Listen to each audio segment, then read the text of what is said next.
कार्यकारिणी में मेरे सहयोगी उपाध्यक्ष ललन जी यादव जी, जिला अध्यक्ष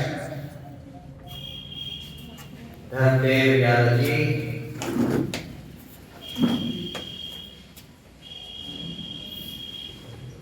मंच पर आसीन विभिन्न उच्च पदाधिकारी, महासचिव जमादार सिंह जी, मेरे पत्रकार भाइयों, इस जिले में बहुत दूर दूर से आए हुए प्रखंड समिति के पदाधिकारी, महिलाओं और सज्जनों,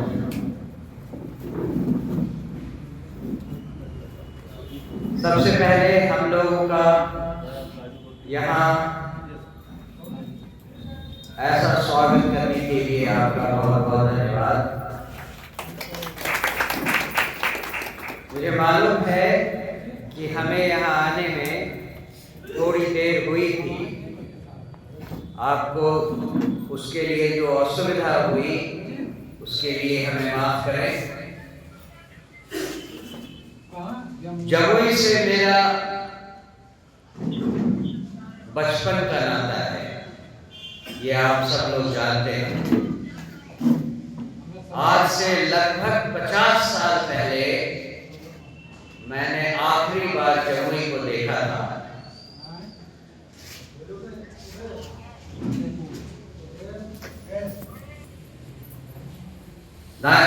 1974 में जब मेरे पिताजी का यहाँ से ट्रांसफर हुआ, तब से मैं जमुई नहीं आ पाया। जमुई के उस समय के सरकारी स्कूल में मेरी 2 साल पढ़ाई हुई थी, तब मैं नेतरहाट के लिए चुन लिया गया था। तो जमुई आना मेरे लिए एक भावनात्मक जुड़ाव भी है, लेकिन इस बार अभी मैं जिस काम के लिए आया हूं वो एक बहुत अलग तरह का उद्देश्य है। हम सब जो जल सुराग से जुड़े हैं, उनके दिल में ये चाह है कि बिहार को कैसे बदला जाए। पर सबसे पहले ये तो समझ लें कि ये बदलाव क्या है, कौन सा बदलाव हम चाहते हैं।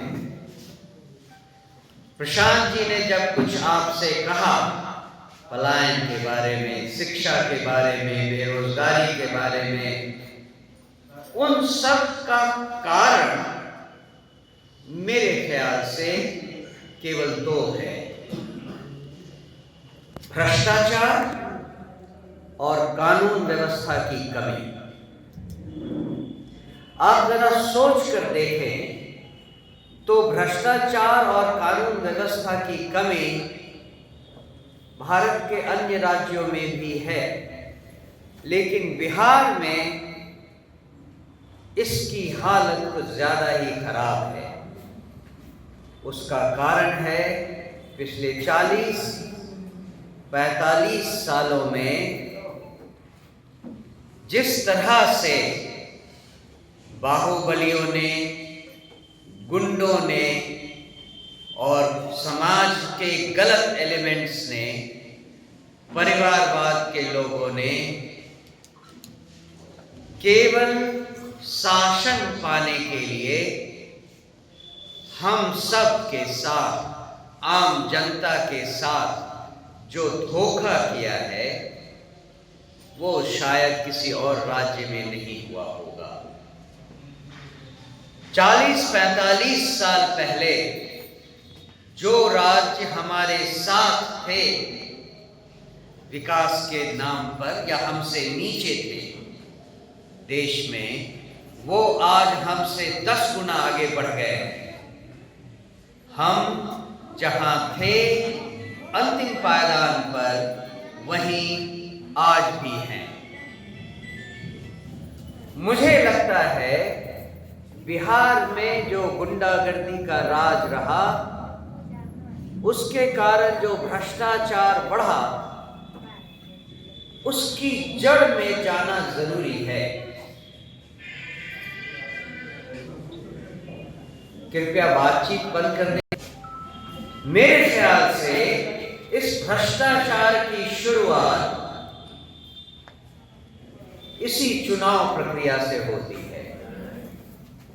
जो उम्मीदवार 7-10 करोड़ रुपए लगाकर चुनाव लड़ता है और जीत जाता है, विधायक बनता है या बनती है, उनमें से कुछ मंत्री बनते हैं, उनका सबसे पहला लक्ष्य क्या होता है?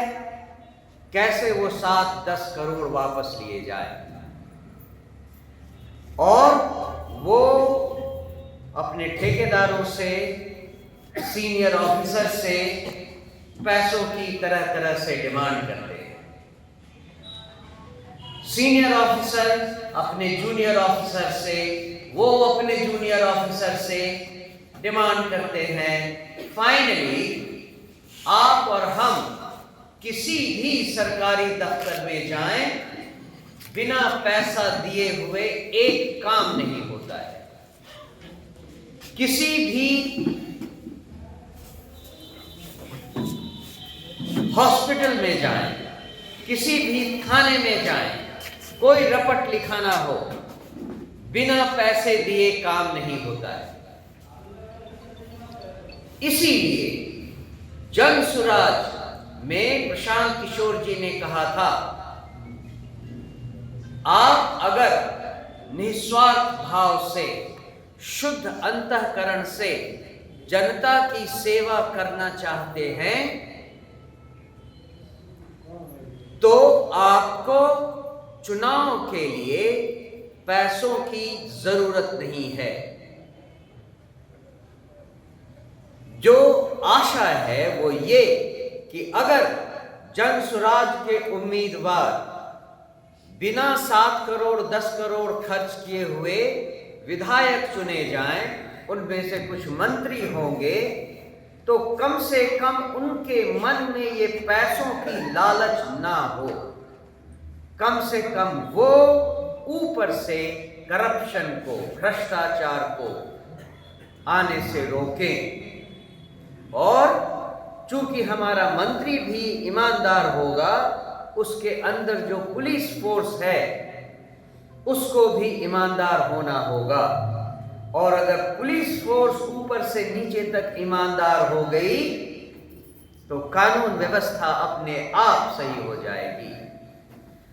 पूरा आइडिया यही है जन सुराज का कि हम वैसे लोगों को सामने लाएं जो निस्वार्थ भाव से, स्वच्छ अंतःकरण से जनता की सेवा के लिए आगे आएं और हमारे उम्मीदवार बने।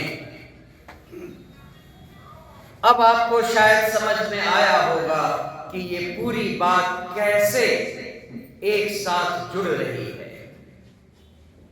हमें सबसे बड़ी मुश्किल ये है कि कहां से लाएं ऐसे 243 लोग जो हर विधानसभा क्षेत्र में निस्वार्थ भाव से जनता की सेवा के लिए जनता के बीच से आए। हम दूसरे दलों की तरह नहीं हैं कि कहीं बाहर से कोई उम्मीदवार लाकर आपके बीच में डाल दें और आप उनको या तो भय से, डर से, या पैसों के लालच से, या मुर्गा भात खा खाकर उनको वोट दे दें, वो आपके वोट से जीत जाए, फिर 5 साल तक आपको चेहरा नहीं दिखाए। हमारी चिंता ये है कि हम कैसे ऐसे ईमानदार लोग लाएं 243 सीटों पर हमारा उम्मीदवार बनने के लिए। तो प्रशांत किशोर जी ने जो पद यात्रा 2-2.5 सालों से की है, उसके कई उद्देश्य थे। उनमें से एक ये भी था कि समाज में खोज कर ऐसे लोगों को ढूंढे जो ईमानदार हों, निस्वार्थ भाव से जनता की सेवा के लिए खड़े हों। इसीलिए जब अध्यक्ष महोदय ने आपसे कहा कि अगर आप सब जनसुराजी हैं, तो इसका मतलब है कि आप प्रशांत किशोर जी को समझते हैं, और उनको समझने का मतलब है कि हम सबको अपने अंदर टटोलना होगा। क्या हम जनसुराजी बनने लायक हैं? क्या हम निस्वार्थ भाव से काम करने के लिए तैयार हैं? यहां तो हर कोई जो आता है पहले टिकट ही मांगता है, हमको विधायक बनना है। क्या हम जनसुराजी हैं? क्या हम समाज में जो बदलाव की आवाज लगा रहे हैं, उस बदलाव के लिए हम खुद तैयार हैं? अगर नहीं, तो क्या हम बदलने के लिए तैयार हैं? क्या हम अपने आप के छोटे छोटे स्वार्थों को छोड़कर समाज के लिए लड़ने के लिए तैयार हैं? यही वो बात है जो मैं आपको समझाने के लिए आया हूं। मुझे मालूम है कि यहां पर बहुत सारे लोग जो जिला कमेटी में हैं, प्रखंड कमेटी में हैं, अनुमंडल कमेटी में हैं, वो कागजों पर तो हैं, लेकिन कागजों पर हैं, लेकिन असल में वो न तो किसी मीटिंग में आते हैं, न ही किसी तरह से जनसुराजी कहने लायक हैं। उन सब के लिए अध्यक्ष जी, मैं आपको एक उपाय सुझाता हूं। कल तक आप व्हाट्सएप के जरिए या जो भी आप चाहते हैं, अपनी समिति के सारे सदस्यों को एक नोटिस भेज दें कि एक सप्ताह के भीतर आपके सारे कार्यकारिणी मेंबर्स को, सदस्यों को अपने वाहन पर, अपनी गाड़ी पर, अपनी दुकान पर, अपने ऑफिस में या अपने घर पर जनसुराज का झंडा या उसका लोगो लगाकर दिखाना पड़ेगा। कम से कम आप अपने आप को जनसुराजी डिक्लेयर तो करें। पब्लिकली आप लोगों को ये बताएं कि आप जनसुराजी हैं। एक सप्ताह के बाद एक चेक करें कितने लोग ऐसे हैं जिन्होंने इस तरह से, जिसको ब्रांडिंग कहते हैं, इस तरह से ब्रांडिंग नहीं की अपने आप को। उनको बाहर से दिखना होगा कि हम जनसुराजी हैं।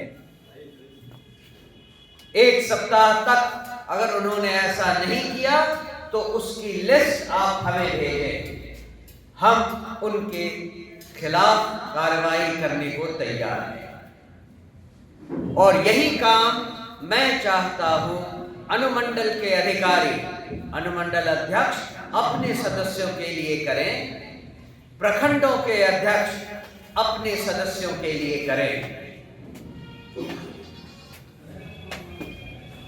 पिछले उपचुनाव में हमने बहुत अच्छा नहीं किया, लेकिन इसका बहुत फायदा हमें मिला। हमने अपनी पूरी ताकत लगाई थी। 11 नवंबर की शाम तक हम हर गांव में, हर घर पर, हर आदमी या औरत से बातचीत कर चुके थे, उनको जन सुराज का संदेश पहुंचा चुके थे। लेकिन 11 नवंबर की शाम से 13 नवंबर की सुबह तक जो कुछ हुआ वो आप सबको मालूम है। लेकिन हम अपनी गलती पहले देखें। हमने देखा कि बूथ लेवल पर जो हमारे कर्मचारी होने चाहिए थे वो न तो सही नंबर में थे, न ही वो उनकी सही ट्रेनिंग हुई थी। इसीलिए उससे सीखकर मैं आपको ये दूसरा टास्क देता हूं।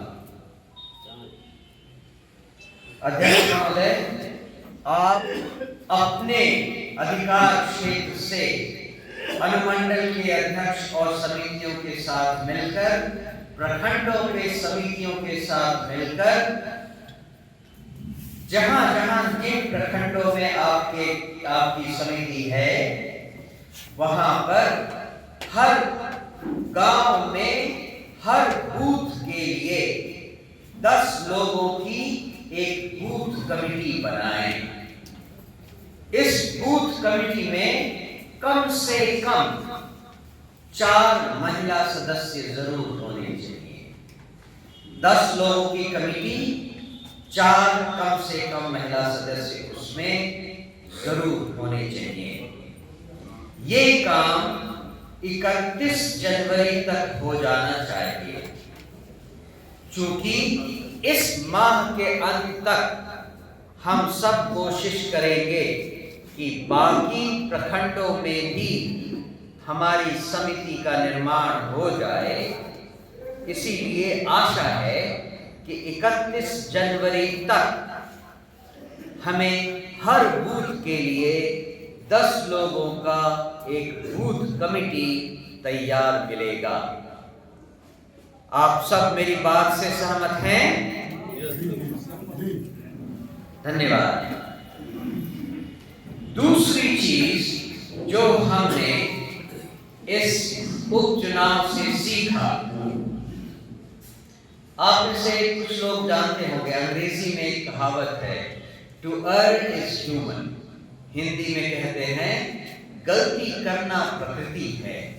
ये हमारे नेचर में है, गलती हो जाती है।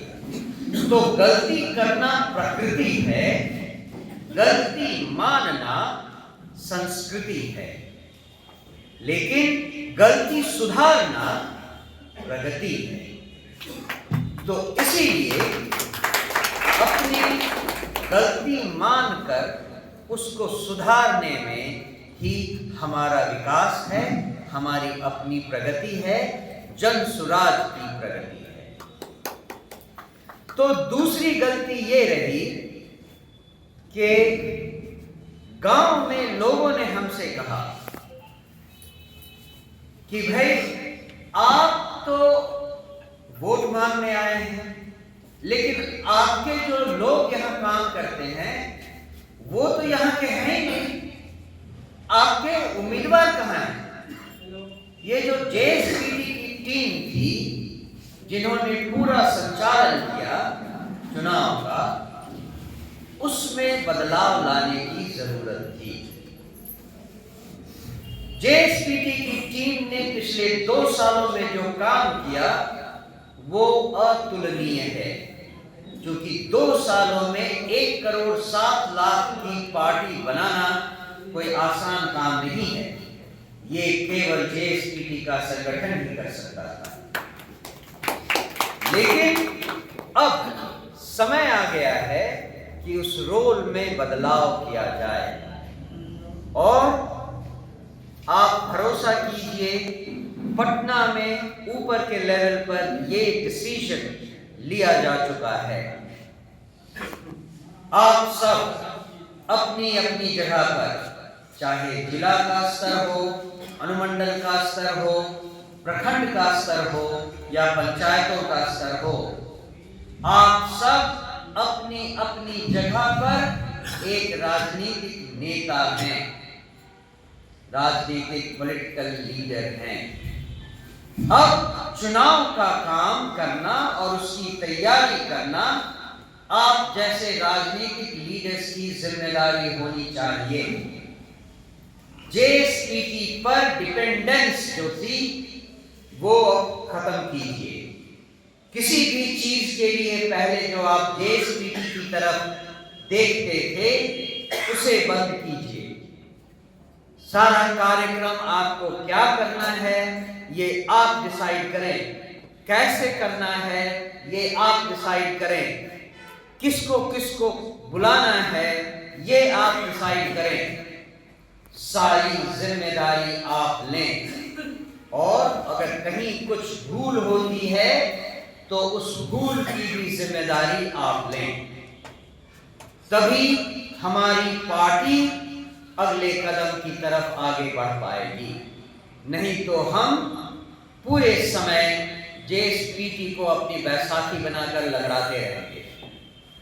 बात सही है या नहीं?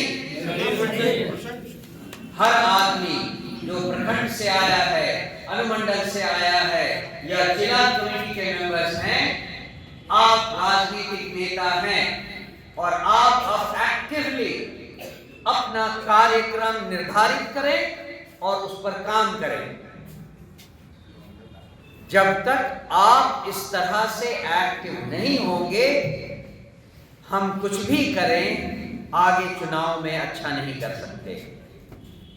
इसीलिए आप सब, मैं देख रहा हूं, मैंने इसीलिए सबसे सुना, आप सब में वो जोश है कि आप सब जमुई के सारे 4 के 4 सीट हमें दिलवा सकते हैं।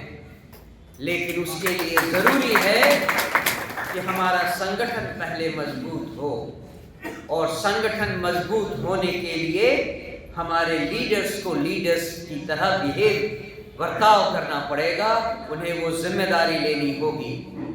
और जो बात मैंने शुरू से शुरू किया, आपसी मतभेद हटाएं। छोटे छोटे कारणों से जो आप एक दूसरे की टांग खींचने में लगे रहते हैं, उसको रोकें। पहले आप खुद तो जनसुराजी बने, तब आप किसी और को जनसुराज की शिक्षा दे सकते हैं। जब तक आप आपसी मनमुटाव नहीं हटा सकते, तब तक आप जनसुराजी होने लायक ही नहीं रहेंगे। फिर आगे क्या काम करेंगे? और मैं चाहता हूं कि आप सब अगले 30 दिनों के लिए अपना कार्यक्रम निर्धारित करें। कितनी मीटिंग्स करनी है, किन किन से मिलना है, क्या क्या डिस्कशन होना चाहिए, कैसे बूथ कमेटी बनेगी, कैसे जिला प्रखंड कमेटी बनेगी, उसमें जो नए प्रखंड जहाँ पे लोग बनने हैं, जहाँ समितियाँ बननी हैं, उनमें कौन कौन से प्रमुख लोग आने चाहिए, उनकी लिस्ट प्रिपेयर कीजिए। उन सब में जेएसपीटी के जो वॉलंटियर्स यहाँ हैं, जो लोग यहाँ हैं, उनसे केवल राय लीजिए, उनके डिसीजन पर मत डिपेंड कीजिए, उनकी राय लीजिए। आपके यहाँ बहुत जल्दी जिला प्रभारी भी आने वाले हैं। हमने नए जिला प्रभारियों को नियुक्त किया है, वो आकर आपसे संपर्क करेंगे। आप उनके साथ बैठकर उन प्रखंडों के कार्यकर्ताओं की सूची डिस्कस करें और फाइनली उसे हमारे पास भेजें, केंद्र में निर्णय लेंगे। मेरी बात सबको समझ में आ गई? मेरे ख्याल से मैंने काफी देर आपसे बातचीत की है। मैं चाहता हूं कि मैं अब अपनी बात कहना रोकूं और आपसे कुछ प्रश्न पूछने का मौका दूं। लेकिन उसके पहले हमारे महासचिव ने जो एक प्रश्न हमसे किया, उसका जवाब मैं देना चाहूंगा। मैं 8 जिलों में घूम चुका हूं, लोगों से बातचीत कर चुका हूँ, आपकी तरह जिला कार्यालयों में और कार्यकर्ताओं से मीटिंग कर चुका हूँ। उन सब से मैंने प्रश्न पूछने के लिए कहा। उन्हीं प्रश्नों में से एक प्रश्न हमारे महासचिव जी का भी था। संसाधनों की कमी के कारण हमारा काम बहुत रफ्तार से नहीं हो पाता है, यही सवाल था। तो इस बात को भी हमने जाना है, समझा है और माना है।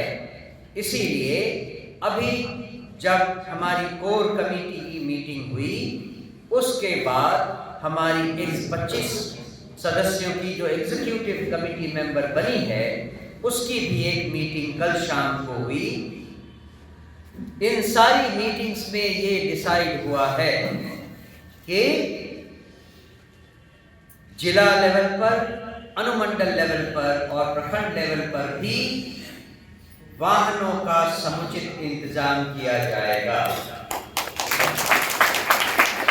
दूसरी बात, जो छोटे मोटे खर्चे होते हैं कार्यालय को चलाने के लिए या पार्टी के कार्यक्रमों को चलाने के लिए, उसका भी इंतजाम किया जाएगा। अभी अभी हमारे नए कोषाध्यक्ष बने हैं। कोष को कैसे बढ़ाया जाए इसके बारे में बातचीत चल रही है। जल्दी ही आप सबको ये बता दिया जाएगा कि आपके पास कैसे कोष का वितरण किया जाएगा।